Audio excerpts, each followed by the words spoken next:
The next episode is called Palacios, Texas.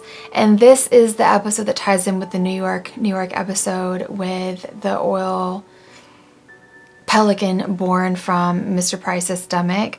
We see a dead pelican in oil on a beach, and a man named Sharko wants to send it to Titan International in New York, kind of like, you know, sending a message to them in the most grotesque way possible.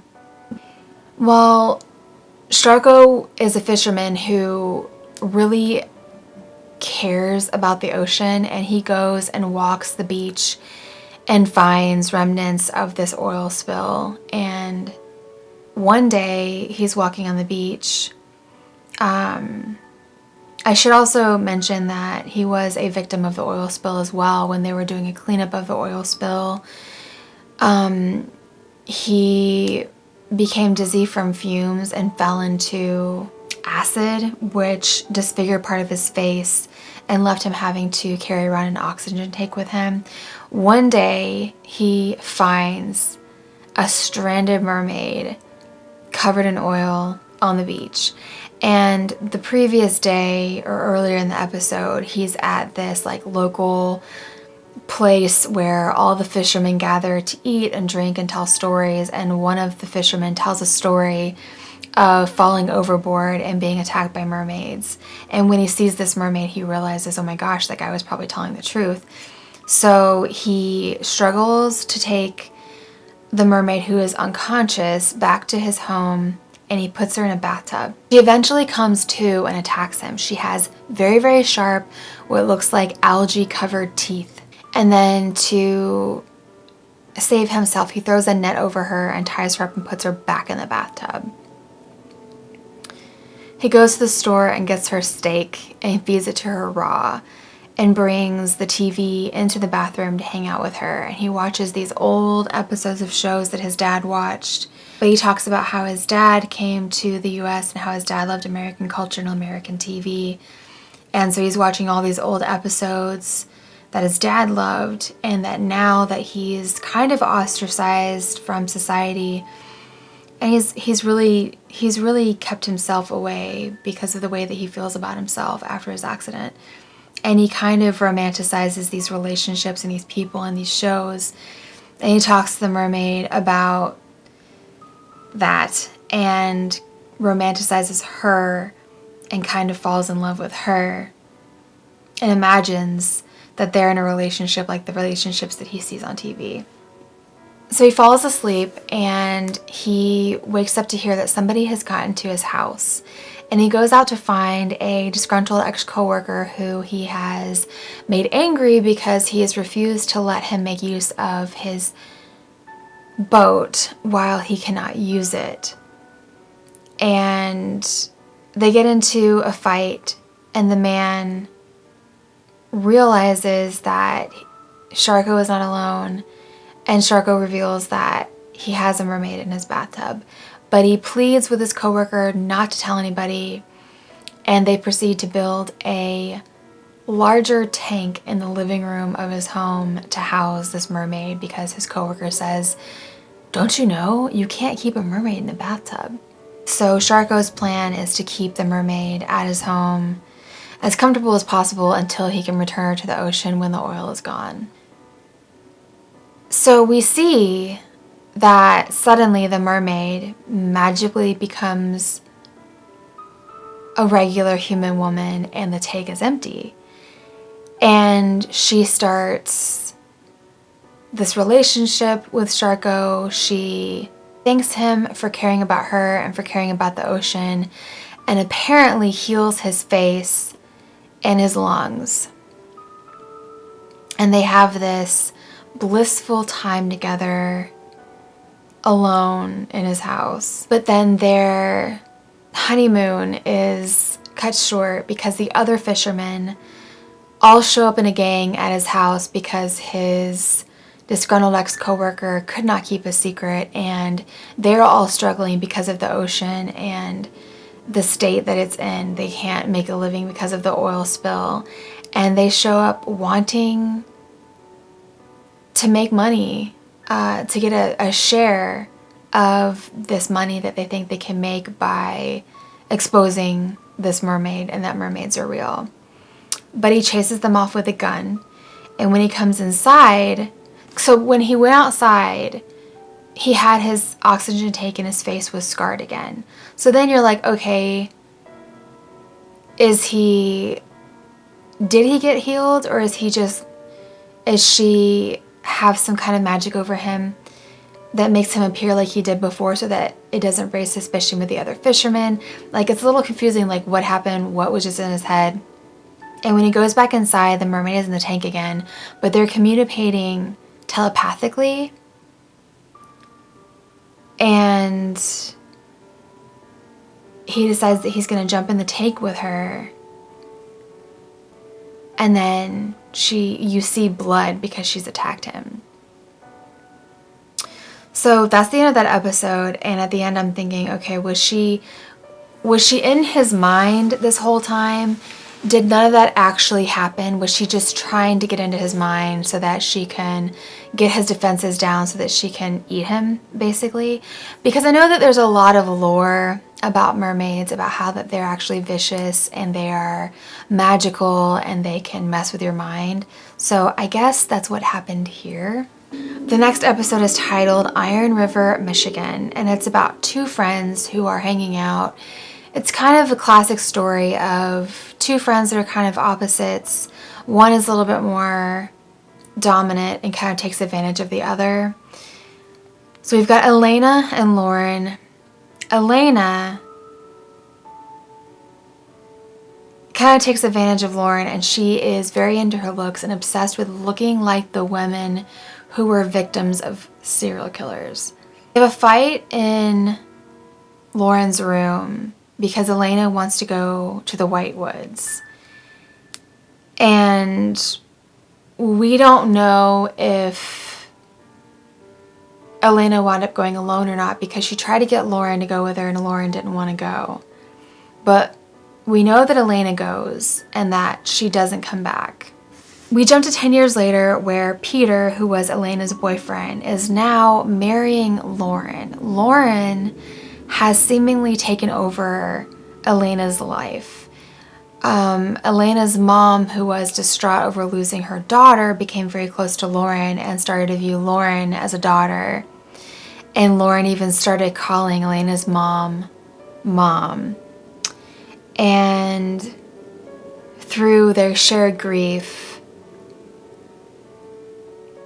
Lauren also began a relationship with Elena's then boyfriend, and then they are getting married. So Lauren was always very envious of Elena, and after Elena went missing, she seemingly took over her life because she didn't have a relationship with her own mother. Her own mother was an alcoholic who didn't care about being a mom and was not good to Lauren. And at their wedding, a couple of her bridesmaids are superficial friends of hers who were really mainly Elena's friends. And they show up to her wedding because Lauren says that it was important to Elena's mom for her to have the wedding, for her to have their old friends there. But her friends, in particular one friend, is very, very skeptical of Lauren and is looking at her life and is very grossed out by the fact that Lauren is living Elena's life and has stolen her life. Lauren's old schoolmates pay her own mother to come to the wedding to basically expose Lauren to Elena's mom and to get Lauren to admit what they think is true, that she actually killed Elena. So after all this happens, Lauren runs into the woods and happens upon this cabin with this old woman. And she's talking to this old woman, and the woman is saying that she can relate about how life was so bad to her. And then we see that someone comes through the door, and it's Elena. And it appears, Elena basically looks like she did 10 years prior. albeit dirtier and frostbitten. And she can't talk because the witch says that her vocal cords are frozen, but she wants to get away. And the witch says that she doesn't care for Elena and would like to trade. If Lauren will stay, she'll let Elena go.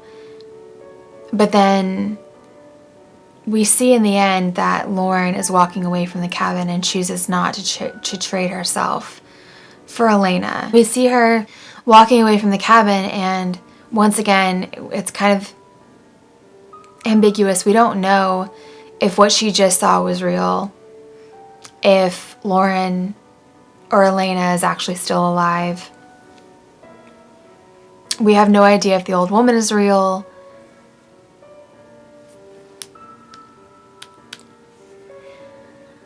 And that leads us to the last episode. I feel like this last episode was my favorite just because I feel like it culminates in the supernatural, the religious, the originality, for sure.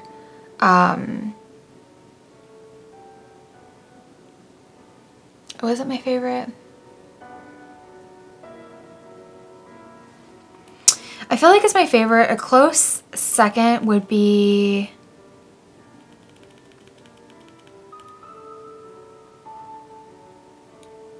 the Plainfield, Illinois one about the zombie lawyer.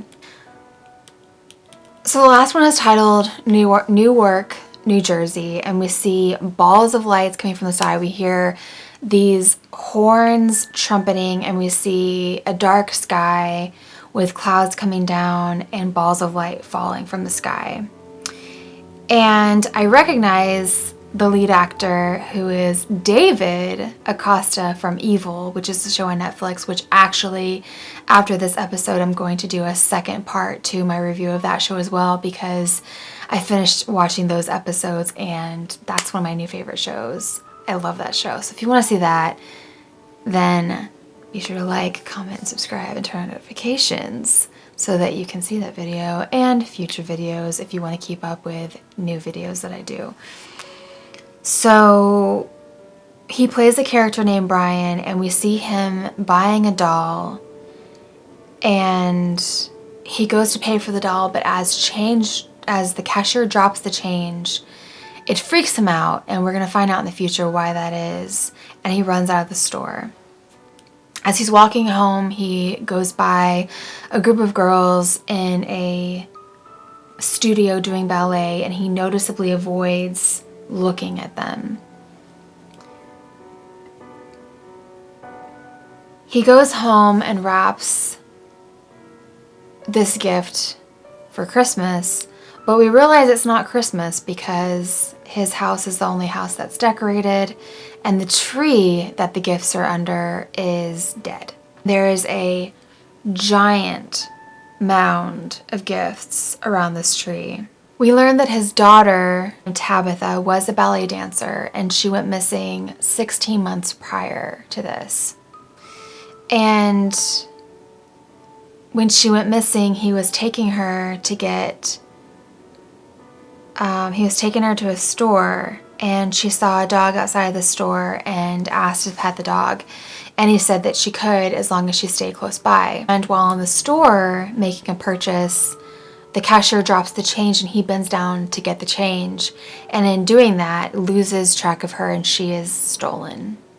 And so that's why anytime change is dropped, it is a trigger for him, and he freaks out and runs away. During hypnotherapy, he remembers a license plate from a vehicle that was around the area at that time.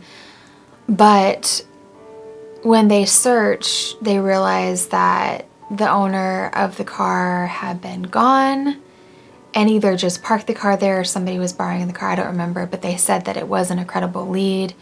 But he, thinking that he needed to do something, went to the house to check it out and was arrested for trespassing. His wife Amy is trying to heal from this, and she gets to a grief group that she tries to get Brian to go with to her, and Brian refuses to go. But as she's leaving this group, she thinks that she saw Tabitha and came across a warehouse with a weird severed head in a cart. She goes back home. She tells Brian that she feels that Tabitha is dead.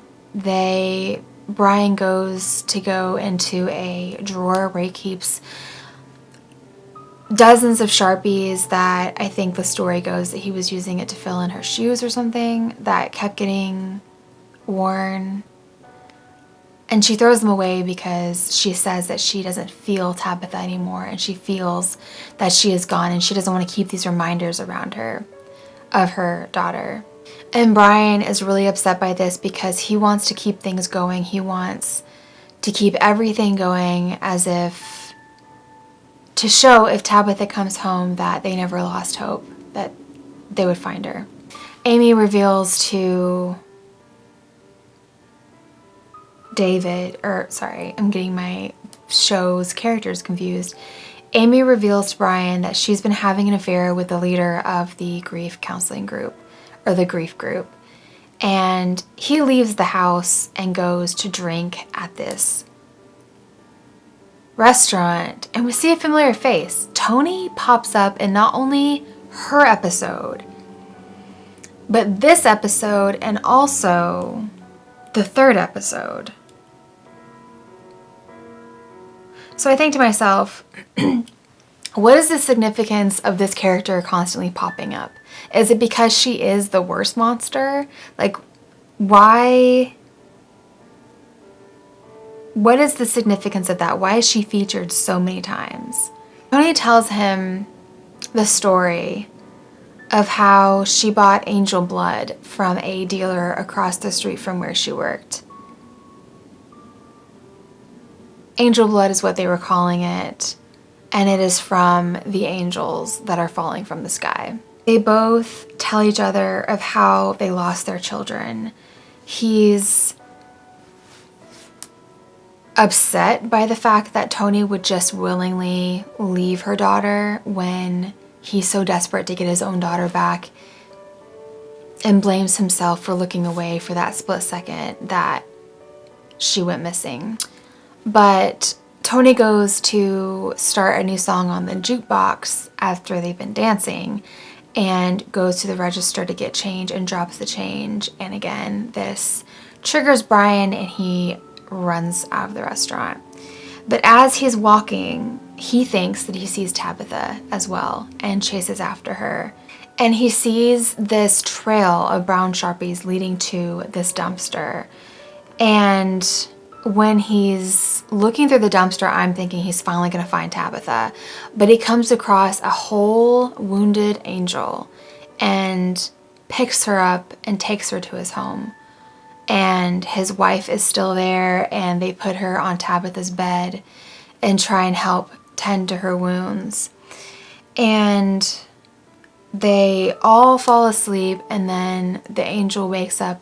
She's hearing the trumpets. I think more angels are falling from the sky. And she takes her very long alien-like fingers and takes the blood from her open wound and puts it on the tongues of Amy and Brian, and they start having a trip. And they're hallucinating and get to the point where they start having makeup sex, and the angel comes downstairs and is kind of like observing, and suddenly slits its throat, and blood gushes all over them as they are making up. This blood has an effect on humans. As the angel does this, they hallucinate that they walk into this movie theater, and as they sit down, the drapes come up, and it's their daughter doing one last performance for them.